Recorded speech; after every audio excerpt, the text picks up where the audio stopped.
السلام علیکم ورحمۃ اللہ۔ ایسی عورت کہ جس کے پیٹ میں بچہ ہو، یا ایسی عورت جو بچے کو دودھ پلا رہی ہو، اور اسی طرح ایک اور مسئلہ کہ آج کل مارکیٹ کے اندر ایسی ادویہ موجود ہیں جن کو عورت کھائے تو اس کو حیض نہیں آتا۔ اب ان تینوں مسئلوں میں عورت سے متعلق روزے کا کیا حکم ہے؟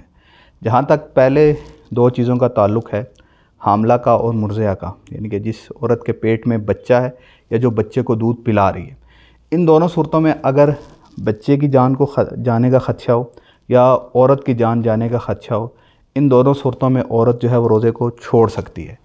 اس کے بدلے میں جتنے روزے عورت چھوڑے گی اتنے روزے بعد میں قضا کر لے گی۔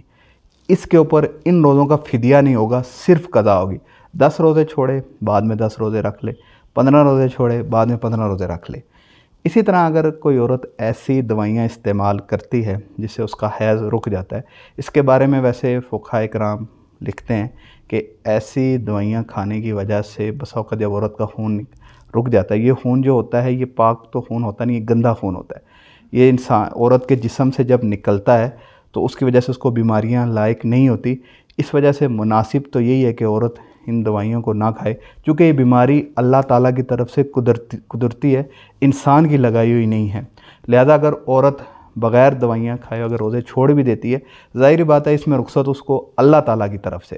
لیکن اگر خیر کوئی دوائیوں کا استعمال کرتا ہے اور حیض رک جاتا ہے تو اس کی وجہ سے وہ روزے اس کو رکھنا ضروری ہوں گے۔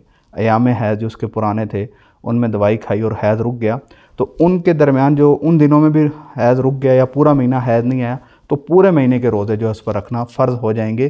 اصل علت ہوتا ہے خون کا آنا، جب خون نہیں آئے گا تو سارے کے سارے اس عورت پر روزے جو ہے وہ رکھنا ضروری ہوں گے۔ تو خلاصہ یہ ہوا کہ حاملہ اور مرضعہ عورت جو ہے اگر ان کی جان جانے کا خدشہ ہو تو پھر وہ روزہ چھوڑ سکتی ہیں۔ اسی طرح بچے کی جان کو خدشہ ہو تو جتنے روزے چھوڑیں گی اتنے روزے جو بعد میں قضا کر لیں گی۔